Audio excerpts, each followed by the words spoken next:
say, word.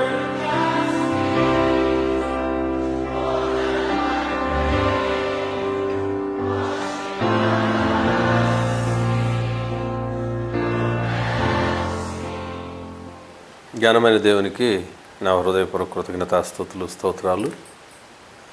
ఈ సమయంలో చేరువచ్చినటువంటి ప్రియ సహోదరి సహోదరులకు నా హృదయపూర్వక వందనాలు, శుభములు. మరి చాలా రోజుల తర్వాత మేము ముందుకు రావాల్సి వచ్చింది. విషయం ఏంటంటే, ఈరోజు సమాజంలో అడుగడుగున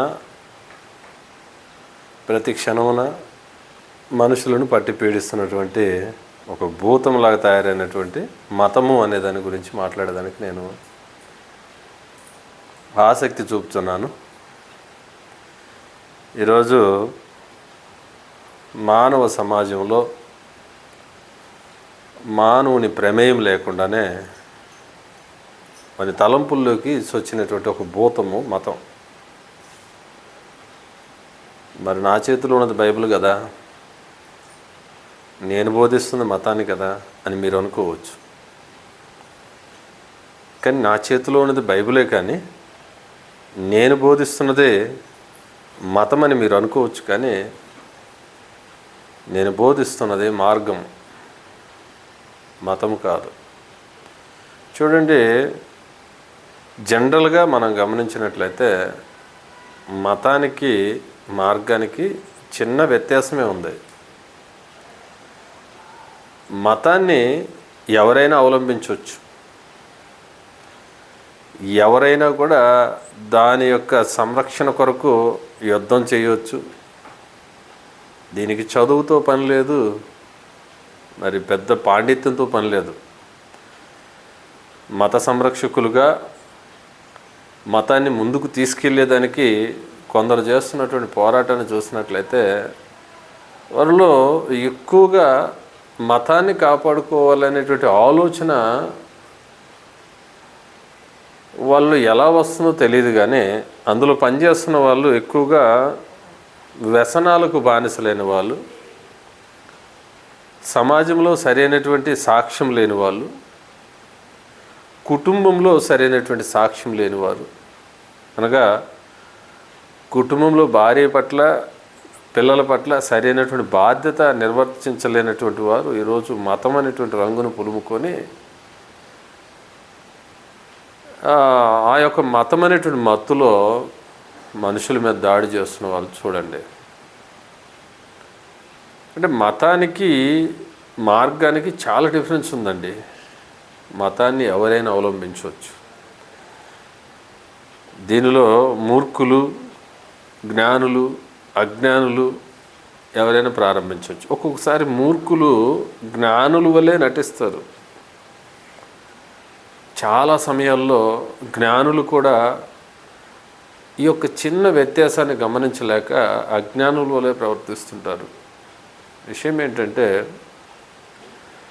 మతము ఒక మనిషికి మార్గాన్ని చూపిస్తుంది అనుకొని జనాలు అనుకుంటున్నారు. కానీ మతము ఏ రోజుకి మనిషిని స్వతంత్రునిగా చేయలేదు. ఎందుకంటే ఆ మతంలో ఉన్నటువంటి కట్టుబాట్లు, ఆ మతంలో ఉన్నటువంటి వివిధ ఆచారాలు మనిషిని తొక్కివేసేదానికి ప్రయత్నిస్తున్నాయి. సామాన్యులైనటువంటి మనకే కాదు ఈ సమస్య. ఆనాడు యోధా మతంలో ఉన్నటువంటి ప్రవీణులు, మత ప్రవీణులు, శాస్త్రులు, పరిచయులు అనేవారు సాక్షాత్తు యేసుక్రీస్తు వారు ఈ భూమి మీదకు వచ్చి, ఇదిగో మీ మతము అని వారిని ప్రశ్నించాడు. ఒక మాటను చూసినట్లయితే మత్తయి సువార్త 23వ అధ్యాయము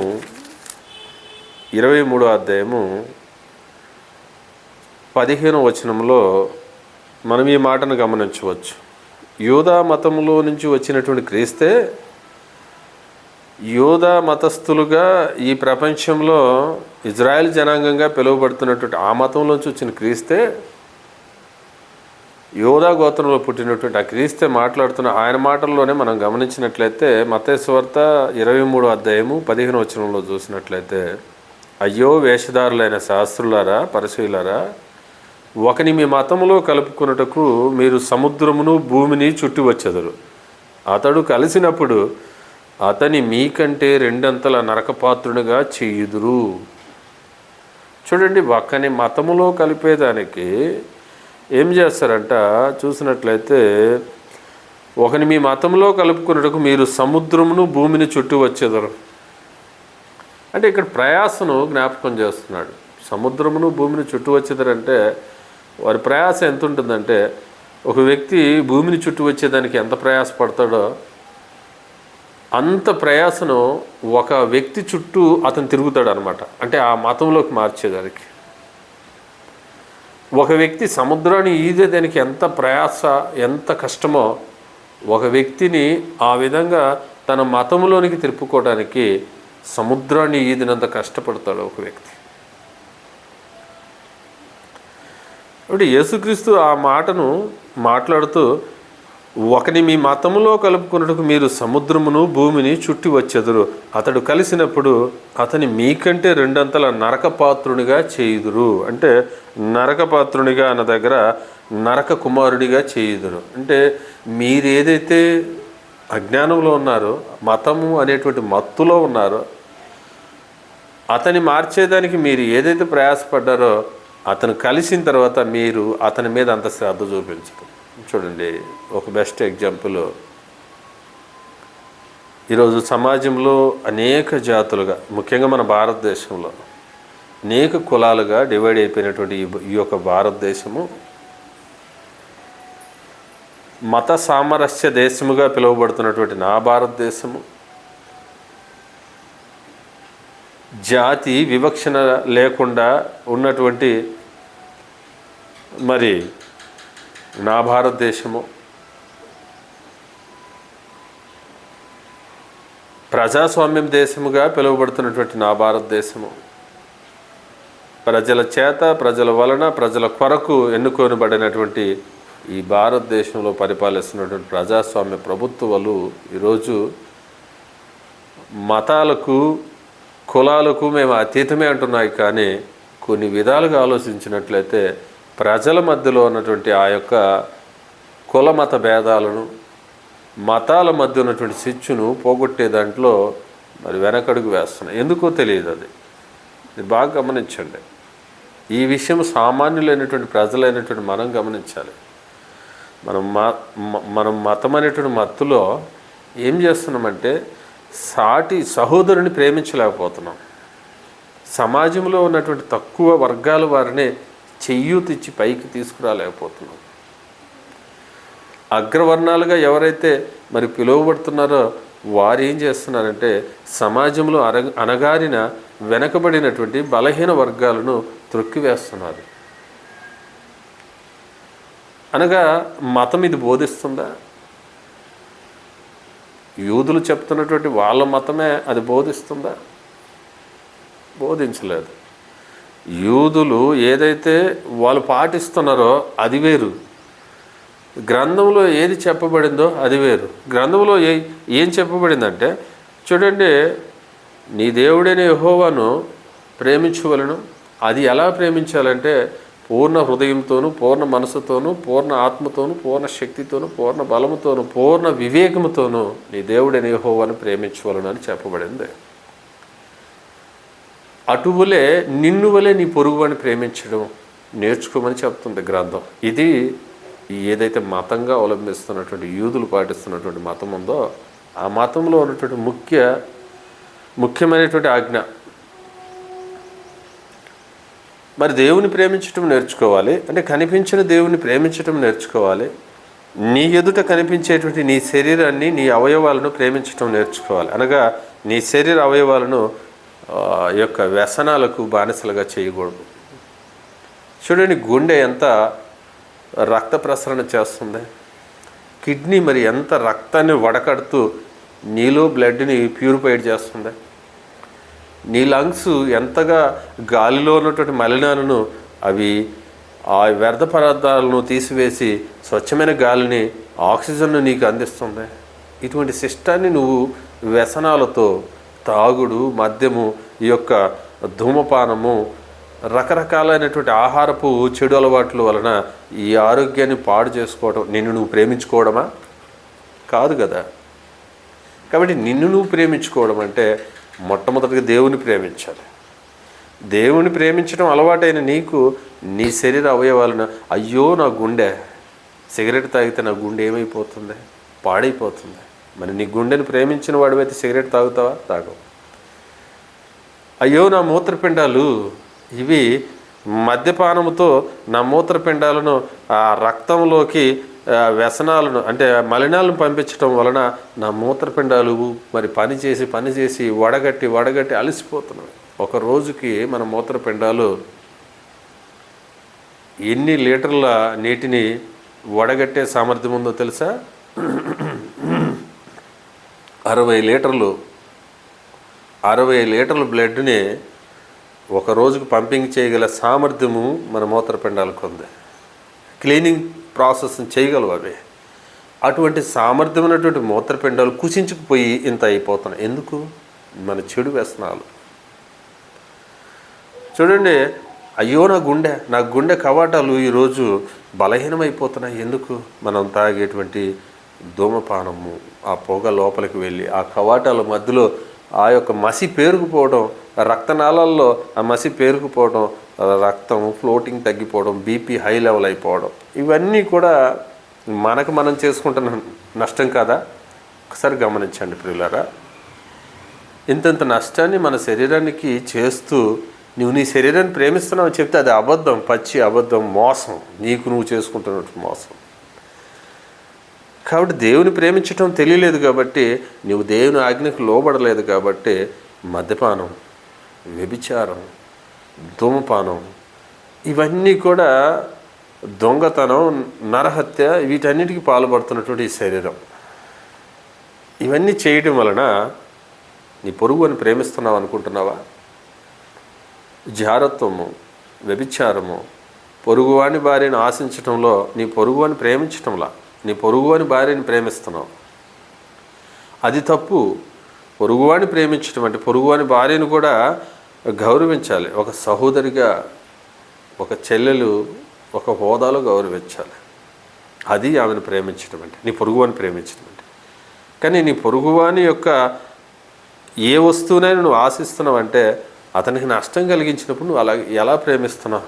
ఇది కదా మతం చెప్తుంది. మతం మత్తులో ఈరోజు మనము సమాజంలో ఏమి రోల్ పోషిస్తున్నాం ఒకసారి గమనించండి. యేసుక్రీస్తు ప్రభువు ఇదే చెప్తున్నాడు. మతం అనేది మత్తు. చూడండి, మతం అనేది మత్తు. మార్గం అనేది నీకు ఒక దారిని చూపిస్తుంది.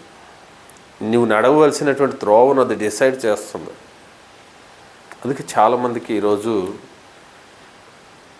నేను ఏ ఒక్క మతాన్ని మరి తక్కువ ఎక్కువ చేసి మాట్లాడటం లేదు, కానీ ఈరోజు బైబిల్ నా చేతిలో ఉందంటే ఏ మతమైనా సరైన మార్గంలో సరైన నిర్దేశం చేయబడాలంటే దానిని ఆశ్రయించే వారిని నరకపాత్రులుగా చేయకూడదంటే బైబిల్, క్రైస్తవుడు అనేటువంటి వ్యక్తి వానికి ప్రామాణికం ఏంటంటే బైబిల్. హిందువులకు ప్రామాణికము రకరకాల గ్రంథాలు ఉన్నాయి. భగవద్గీత ఉంది, గీత, ఇలాగా మహాభారతము, రామాయణము, ఇవన్నీ కూడా వారి యొక్క మతానికి ప్రామాణికము. ముస్లిమ్స్కు మరి ముస్లిం సహోదరులకు ప్రామాణికము ఖురాన్, మరి సిక్కు సహోదరులకు గురు గ్రంథ్. ఇవన్నీ కూడా వాళ్ళ మతానికి ఒక గ్రంథం ఉంది. ఈ గ్రంథము చదవకుండా, ఈ గ్రంథంలో ఏదైతే ఉందో దాన్ని చదివి గ్రహించకుండా నీవు స్వచ్ఛమైన మతాన్ని, ఆ మతంలో నుంచి బయటకు వచ్చి మార్గాన్ని ఇతరులకు ఎలా బోధించగలవు? చూడండి, ఈరోజు మతాలు భ్రష్టత్వం అవటానికి కారణం ఏంటంటే, మతాలు మత్తుగా మారటానికి కారణం ఏంటంటే క్రైస్తవుడు బైబిల్ చదవడం లేదండి. ఒక క్రైస్తవుడిగా పేరు పెట్టుకున్న వ్యక్తి బైబిల్లో ఏముందో చదవడం లేదు. ఒక హిందువుగా ఉన్నటువంటి వ్యక్తి తన హిందూ గ్రంథాలు ఏం బోధిస్తున్నాయో అవి గమనించటం లేదు. ఖురాన్ను మరి ముస్లిమ్స్ దాన్ని గ్రహించకపోవడం. చదవటం వేరు, గ్రహించటం వేరండి. చదవడం అందరూ చదువుతారు. ఇదిగో బైబిల్ కూడా ఈరోజు నేను ఒక అధ్యాయం చదివేశాను, అమ్మయ్య నా పని అయిపోయింది, దేవుని దగ్గర నాకు ఫలం ఉంది. ఇది కాదు చదవడం అంటే. బైబిల్ గ్రంథంలో ఏం రాయబడిందో చూసినట్లయితే ప్రకటన గ్రంథము 1వ అధ్యాయము 3వ వచనంలో చూసినట్లయితే ఇక్కడ ఒక మాట రాయబడి ఉంది. సమయము సమీపించినది కనుక ఈ ప్రవచన వాక్యములను చదువువాడును వాటిని విని ఇందులో రాయబడిన సంగతులను గైకొనువాడును ధన్యుడు. చూడండి, గ్రంథము చేతిలో ఉంటుంది కానీ చదవటం కేవలం కాదండి. చూడండి, చదవటం కేవలం కాదండి, మరి దానిని ఏం చేయాలంట? వినాలి. అందులో రాయబడిన సంగతులు గైకొనిన వారు ధన్యులు. ఈరోజు మతాన్ని ప్రచారం చేస్తూ మతం అనేటువంటి మత్తులో ఉన్నటువంటి ప్రియ సహోదరి సహోదరులారా, మన ప్రామాణికాలు ఏవైతే, ఏ మతానికి ఏ ప్రామాణికాలు ఉన్నావో ఆ ప్రామాణిక గ్రంథాలను చేతబట్టండి, వాటితో యుద్ధం చేయండి. అంటే యుద్ధం చేయడం అంటే వాటిలో ఏముందో చదవండి, వాటి లోతులను గ్రహించండి. దీన్ని చదవటం వలన నాకు ఏం ప్రయోజనము, నా వలన సమాజానికి ఏం ప్రయోజనము, నా వలన నా కుటుంబానికి ఏం ప్రయోజనము, దీన్ని చదవటం వలన దేవుడు నన్ను ఎలా ఉండాలని ఆశిస్తున్నాడు, దేవునికి నేను ఎంత మాత్రపు వాడను, ప్రయోజకుడును. చూడండి, బైబిల్ గ్రంథంలో ఒక చక్కని మాట రాయబడి ఉంది. ఆ చక్కని మాట ఏమని చూసినట్లయితే కీర్తనల గ్రంథంలోకి వెళ్ళినట్లయితే కీర్తనల గ్రంథము చూద్దాం. కీర్తనల గ్రంథము 40వ అధ్యాయము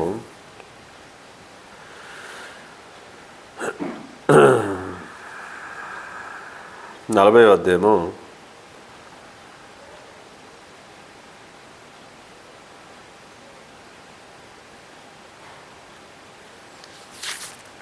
7వ యోబు గ్రంథంలోకి వెళ్దామండి. 7వ అధ్యాయము యోబు గ్రంథము 7వ అధ్యాయము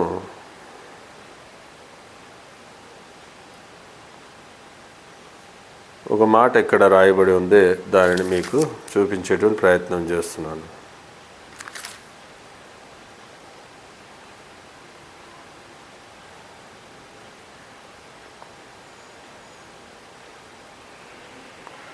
యోబు గ్రంథము 7వ అధ్యాయము 17వ వచనంలో, మనుషుడు ఏ పాటివాడు, అతని గణపరిచినేలా, అతని మీద నీవు మనస్సు నిలపనేలా.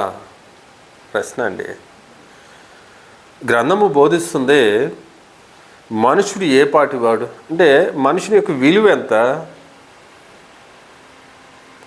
అతని గణపరచనేలా, అతను గొప్పవాడిగా చూడడం ఎందుకు, అతని మీద నీవు మనస్సు నిలపనేలా. దేవుని యొక్క మనస్సు మనుషుని మీద నిలిపేదానికి కారణం ఏంటి? ఒకే ఒక విషయాన్ని గమనించండి. నీలో నాలో నివసిస్తుంది దేవుని యొక్క ఆత్మ. అది ఆయన యొక్క స్వరూపము, అది ఆయన యొక్క పోలిక. ఈ మట్టి శరీరం దేవుని పోలిక కాదండి, ఈ మట్టి శరీరం దేవుని స్వరూపం కాదండి. ఆయనలో నుండి వచ్చినటువంటి ఆయన శ్వాస నిశ్వాసలు మనలో ఉన్నవే. కాబట్టి దేవుడు ఏం చేస్తున్నాడంటే మనలను గురిపెడుతున్నాడు, మనలను ఆయన నిరంతరంగా కనిపెట్టి చూస్తున్నాడు. ఆయన మనసంతా మన మీద పెట్టాడు. చూడండి, మన బిడ్డను స్కూల్కి పంపిస్తే మన బిడ్డ తిరిగి ఇంటికి వచ్చేంత వరకు కూడా మన మనసు ఎక్కడ ఉంటుంది? మన బిడ్డ మీద. వాడు ఏం చేస్తున్నాడో, వాడు ఎలా చదువుతున్నాడో, ఏం తింటున్నాడో, మరి టీచర్లకి ఏమన్నా విధేయత చూపిస్తున్నాడో, అవిధేయుడి మరి తనులు తింటున్నాడో, ఇవంతా కూడా మనము మన బిడ్డల మీద మనసు ఉంచుతాం. అలాగే మహాదేవుడు, సృష్టికర్త అయినటువంటి దేవుడు ఈ భూమి మీదకి మనల్ని సృష్టించి మనలో తన ఆత్మను ఉంచి, ఆ ఆత్మ ఏమైపోతుందో ఈ మట్టి శరీరంలో ఉంచబడిందే ఈ మట్టి కుండ వంటి శరీరంలో, మట్టి ఘటం వంటి శరీరంలో ఈ గుడారంలో ఉంటుంది. మరి నా ఆత్మ, నా బిడ్డ నా యుద్ధకు క్షేమంగా తిరిగి వస్తాడా రాడా అనేటువంటి బెంగ దేవునిలో ఉంది. కాబట్టి దేవుడు చూస్తూ ఉన్నాడు. చూడండి ఎలా చూస్తున్నాడు అని చూస్తే కీర్తనల గ్రంథము 33వ అధ్యాయంలో ఈ మాట రాయబడి ఉంది. 33వ అధ్యాయము 13వ వచనంలో, యెహోవా ఆకాశము నుండి కనిపెట్టుచున్నాడు. ఎక్కడున్నాడు? ఆయన యొక్క నివాస స్థలము నుండి ఆయన కనిపెట్టుచున్నాడు. ఆయన నరులందరినీ దృష్టించుచున్నాడు. తానున్న నివాస స్థలము నుండి భూలోక నివాసులను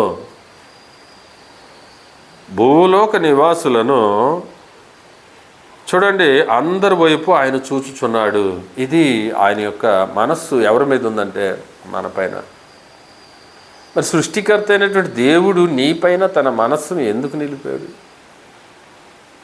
యోబు గ్రంథంలో మాట్లాడుతూ, ఇక్కడ చూడాలి నువ్వు, యోబు గ్రంథంలో ఈ విషయాన్ని మాట్లాడుతూ 34వ అధ్యాయము, యోబు గ్రంథం 34వ అధ్యాయము మరి ఒక మాటను మనం గమనించవచ్చు. 10వ వచనంలో చూస్తే, విజ్ఞానము గల మనుషులారా నా మాట ఆలకించుడి. మనుషులు ఏమై ఉండాలని దేవుడు ఆలకిస్తున్నాడంటే, మరి చూస్తున్నాడంటే తన బిడ్డలు విజ్ఞానవంతులు కావాలి. మనం చదువుకుంటున్నటువంటి మన బిడ్డల పట్ల మనకి ఎటువంటి అభిప్రాయం ఉంటుందో సేమ్ దేవునికి అదే అభిప్రాయం. నా బిడ్డ తెలివి కలవాడయ్యి మంచి మంచి ప్రయోగాలు చేసి మంచి చదువులు చదవాలని ఆశిస్తూ నువ్వు ఎంత కష్టపడుతూ నీ బిడ్డను చదివిస్తున్నావో, ఎన్నో పూటలు అన్నం మానుకొని కూడా కొంతమంది చదివించేటువంటి పేద తల్లిదండ్రులు ఉన్నారు. ఎందుకంటే తన బిడ్డ అవిధేయుడు అవ్వాలని ఏ తల్లిదండ్రులు ఆశించరండి. తన బిడ్డ మరి ఈ లోకంలో వ్యర్థమైనటువంటి సంచారంలో తిరిగి పాడైపోవాలని చదివించరండి. అలాగే దేవుడు తన పిల్లలు వివేకులు అవ్వాలని, జ్ఞానము కలిగిన వారు అవ్వాలని ఆలోచిస్తున్నాడు. కనుక విజ్ఞానము గల మనుషులారా నా మాట ఆలకించుడి. దేవుడు అన్యాయం చేయుట అసంభవం, సర్వశక్తుడు దుష్కారం చేయుట అసంభవం. నరుల క్రియలకు తగినట్లుగా ఫలము ఆయన వారికి ఇచ్చును. అందరికీ వారి వారి మార్గములను బట్టి వారికి ఫలం ఇచ్చును. దేవుడు ఏమాత్రమును దుష్కార్యము చేయుడు. సర్వశక్తుడు న్యాయము తప్పడు. ఎవడైనను భూమిని ఆయనకు అప్పగింత పెట్టినా, ఎవడైనా కొదువు పెట్టాడా భూమిని ఆయనకి? చూడండి, ఎవడైనను సర్వ ప్రపంచ భారమును ఆయనకు అప్పగించిన ఆయన తన మనస్సును తన మీదే ఉంచుకుని ఎడల. చూడండి, దేవుడు మనిషిని ఎందుకు లక్ష్య పెడుతున్నాడు? ఈ భూమి భారం ఆయనకి ఎవరైనా అప్పగించారా? అయ్యా చూసుకోవని నీకు నాకు డ్యూటీ అప్పగించినట్లు అప్పగించారా? లేదు. మరి ఎందుకు మరి దేవుడు నీ మీద నిరంతరం లక్ష్యం పెట్టి గురిపెట్టి చూస్తున్నాడు అని చూస్తే ఒక మాట, ఆయన తన మనస్సును తన మీదే ఉంచుకుని ఎడల తన శ్వాస నిశ్వాసలను తన యొద్దకు తిరిగి తీసుకుని ఎడల శరీరులందరూ ఏకముగా నశించెదరు. చూడండి, ఆయన కాపుదల, ఆయన కృప లేకపోతే ఈ భూమి మీద మానవ జీవితం క్షణంలో నశించిపోతుంది. నరులు మరల ధూళి అయిపోదురు, అంటే ధూళిలో నుంచి వచ్చిన మనిషి ధూళిలో కలిసిపోతాడు. కాబట్టి నిరంతరం ఆయనకు లక్ష్యం పెడుతున్నాడు, నిరంతరం గురి పెడుతున్నాడు. అటువంటి మహామహుడైనటువంటి దేవుడు ఈ గ్రంథాన్ని నీకు ఇచ్చి, ఈ గ్రంథాన్ని చదివి మతాన్ని కాదు మార్గాన్ని బోధించని చెప్తుంటే, ఈరోజు మతం మత్తులో విచ్చలవిడి చేష్టలతో, వికృత చేష్టలతో మతం అనే దాన్ని ముందుకు తెచ్చి యేసుక్రీస్తు చెప్పినటువంటి మార్గము, నేనే మార్గము, నేనే సత్యము, నేనే జీవం అని చెప్పినటువంటి ఆ మహామహుడు చెప్పినటువంటి ఆ మార్గాన్ని వెనకేసేస్తావా? మతం మత్తులో ఆ సత్యాన్ని వెనకకు తోసేసి అసత్యాన్ని బోధిస్తావా? మతం మత్తులో ఆ జీవవాక్యాన్ని నీ వెనకకు వేసేసి నిర్జీవ క్రియలతో ముందుకు వస్తావా? ఓ మనుషుడా, ఒకసారి ఆలోచించు. నువ్వు మతములో ఉన్నావా? మత్తులో ఉన్నట్టే. మరి మార్గంలో ఉన్నావా? జీవంలో ఉన్నట్టు. జీవ మరణాలు నీ చేతిలో పెట్టబడినవే. చూడండి, జీవ మరణాలు నీ చేతిలో పెట్టబడినవంటే అదేదో నువ్వు పెద్ద విద్య అనుకోవచ్చు. దేవుడు ఈ మాటను సెలవిస్తూ ద్వితీయోపదేశకాండంలో 30వ అధ్యాయంలో చూసినట్లయితే అది ఏమని సెలవిస్తుందో ఒకసారి గమనించండి. 30వ అధ్యాయము ద్వితీయోపదేశకాండము మరి 11వ వచనం చూసినట్లయితే, నేడు నేను నీకు ఆజ్ఞాపించి ఈ ధర్మమును గ్రహించుటకు నీకు కఠినమైనది కాదు, దూరమైనది కాదు. అయ్యా, ఈ ధర్మము అంటే ఈ వాక్యము, ఈ గ్రంథము ఏ ధర్మవాక్యములతో లిఖితమై నీ చేతికి అప్పగించబడినదో ఇది పెద్ద కఠినమైనది కాదు, మరి అంత దూరమైనది కాదు. మనము దానిని విని గైకొనున్నట్లు ఎవడు ఆకాశమునికి ఎక్కిపోయి మన యొద్దకు దాన్ని తెచ్చును? అదేమన్నా ఆకాశ మండలంలో ఉందా? లేదు, నీ చేతిలోనే ఉంది కదా ప్రియ సహోదరుడా. ఎవడైనా వెళ్ళి తేవాలన్నా రోజు బైబిల్ చదవాలంటే, అందులో మరి ఉన్నటువంటి లోతైన మాటలను గ్రహించాలంటే నువ్వు ఆకాశానికి ఎక్కి తెచ్చుకోవాలంటే అది కష్టమైన పని, అది కష్టము. కానీ దేవుడు అలా పెట్టలేదు, సులభతరం చేశాడు, చేతిలో పెట్టాడు. మరి అని నీవనుకున్నటకు అది ఆకాశమందు ఉండినది కాదు. మనము దానిని విని గైకొనున్నట్లు ఎవడు సముద్రము దాటి మన యొద్దకు దాన్ని తెచ్చును అని నీవు అనుకున్నాడు. ఎలా? అది సముద్రపు అద్దరిని మించినది కాదు. నీవు దానిని అనుసరించుటకు ఆ మాట నీకు బహు సమీపముగా ఉన్నది, నీ హృదయమున నీ నోట ఉన్నది. కాబట్టి పెద్ద దూరమేం కాదండి, ఆకాశం అంత ఎత్తు లేదు, సముద్రపు అద్దరి అంటే సముద్రాలు దాటుకుని పోయి తెచ్చుకునేంత దూరము కూడా లేదు.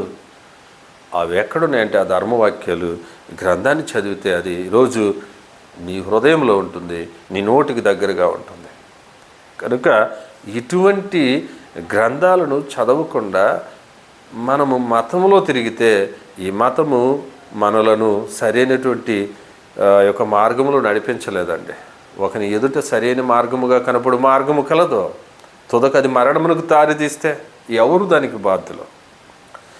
కనుక ఏదైతే నీ ఎదుట సరైన మార్గంగా కనపడుతుందో చూడండి. ప్రసంగి యొక్క సామెతల గ్రంథం 16వ అధ్యాయంలో ఈ మాటను సెలవిస్తూ దేవుడు అంటున్నాడు, హృదయాలోచనలు.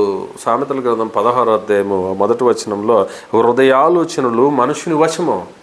నీ హృదయంలోని ఆలోచనలు నీ వశమే, కానీ చక్కని ప్రత్యుత్తరం ఇచ్చుట యెహోవా వలన కలుగును. నీలో నుంచి మంచి వర్తమానం బయటకు వస్తుందంటే, జీవజలపు ఊట బయటకు వస్తుందంటే నీ హృదయము మంచి ధననిధిగా మారి ఉండాలి. నీలో నుంచి మరి చెడ్డ విషయాలు బయటకు వస్తున్నాయంటే నీ హృదయము చెడ్డ ధననిధిగా మారి ఉండాలి. కాబట్టి ప్రియ సహోదరి సహోదరులారా, ఈ విషయాన్ని గమనించండి. హృదయ ఆలోచనలు మనుషుని వశమైనప్పుడు ఆ మనుషుని వశంలో ఉన్నటువంటి హృదయాన్ని దేవునికి అప్పగిస్తే, అందుకే దేవుడు అంటున్నాడు, నా కుమారుడా నీ హృదయమును నాకిమ్మా. నీ హృదయ ఆలోచనలు నిన్ను తప్పుదారి పట్టిస్తాయేమో, నీ సొంత నిర్ణయాలు నువ్వు తీసుకునేలా చేస్తాయేమో, బైబిల్ గ్రంథాన్ని చదవకుండా వేరే విధంగా మతాచారాల్లోకి నువ్వు వెళ్ళిపోతావేమో, మనుషులు కల్పించిన పద్ధతులే దైవోపదేశాలను నువ్వు బోధిస్తావేమో. కాబట్టి మొట్టమొదట సరెండర్ చేయాలి నీ హృదయాన్ని దేవునికి. కాబట్టి నీ హృదయాన్ని దేవునికి సరెండర్ చేసావా, ఆయన నీ హృదయాన్ని నడిపిస్తాడు. ఆయనకి ఇష్టం వచ్చినట్లుగా దాన్ని మలుచుకుంటాడు. దానిలో నుంచి జీవజల నదులు బయటకు వస్తాయి ప్రియులారా. కాబట్టి హృదయాన్ని దేవునికి ఇవ్వటం నేర్చుకోవాలి. అప్పుడే బైబిల్ని చదువుతావు. ఆ హృదయంలో బైబిల్ వాక్యాలు నీలో ఉండి నీవు మతాన్ని కాకుండా మార్గాన్ని బోధించగలవు. కాబట్టి ఈ యొక్క మాటలను మనం గమనించినట్లయితే చూడండి, చక్కని ప్రత్యుత్తరం ఇచ్చుట యెహోవా వలన కలుగును, ఒకని నడతలన్నీ వాని దృష్టికి నిర్దోషములుగా కనపడును. మన మాటలు మనకి నిర్దోషమే, ఇతరులు వాటిని తేల్చాలి. అబద్ధాలు, నువ్వు చెప్పేది నిజాలు, దోషాలు. నీ నడక సరైనదిగా నీకు కనిపించవచ్చు. మనం చేసుకున్న వంట మనకు నచ్చుతుందండి, ఇతరులకు నచ్చదు, అప్పుడేం చేయాలా? చూడండి, బ్యాచిలర్ లైఫ్లో చాలామంది బ్యాచిలర్స్ పాపం మాడిపోయిన అన్నం కూడా తింటారు. కానీ వాళ్ళని అడిగి చూడండి, ఎలా ఉంది నీ అన్నం అంటే, చాలా బాగుంది, ఈరోజు మంచిగా చేసుకున్నాం అంటే వాళ్ళ యొక్క ఆత్మాభిమానం అది ఒప్పుకోదు.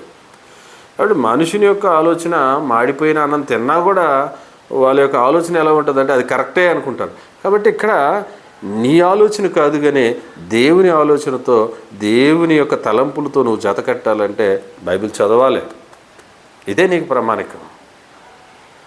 ఈరోజు అనేకులు దాన్ని విడిచి తిరగటం వలన లోకంలో కలిసిపోతూ లోకంలో ఉన్నటువంటి చెత్త ఆచారాలు తీసుకొచ్చి బైబిల్ చెప్పిందని బోధించడం వలన ఈరోజు క్రైస్తవానికి ఇంత వ్యతిరేకత, ఏ మతానికైనా ఇంత వ్యతిరేకత రావడానికి కారణం ఏంటంటే గ్రంథం ఏమి సెలవిస్తుంది దాన్ని తెరిచి చదివేటువంటి తీరిక ఓపిక మనుషులకు లేదు.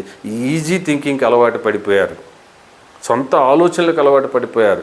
కాబట్టి ప్రియ సహోదరులారా, ఈరోజు నేను చెప్పదలుచుకున్నటువంటి విషయం ఏంటంటే మతము ఒక వ్యక్తిని మత్తులోనే ఉంచుతుంది. లాయర్ చదవాలంటే లా బుక్ చదవాలి, లాయర్ అవుతాడు. డాక్టర్ కావాలంటే వైద్య శాస్త్రాన్ని చదవాలి, వైద్యుడు అవుతాడు. అలాగే క్రైస్తవుడు కావాలంటే క్రైస్తవ గ్రంథము ఏదైతే ఉందో దేవుడిచ్చినటువంటి బైబిల్ గ్రంథము దీనికి ప్రామాణిక, దీన్ని చదవాలి. అలాగే ప్రతి ఒక్క వ్యక్తి ఏమి కావాలనుకుంటున్నాడో, మనిషి కావాలంటే మానవుడికి దేవుడు ఇచ్చినటువంటి ప్రేమ లేఖను చదవాలి, అదే బైబిల్ గ్రంథం.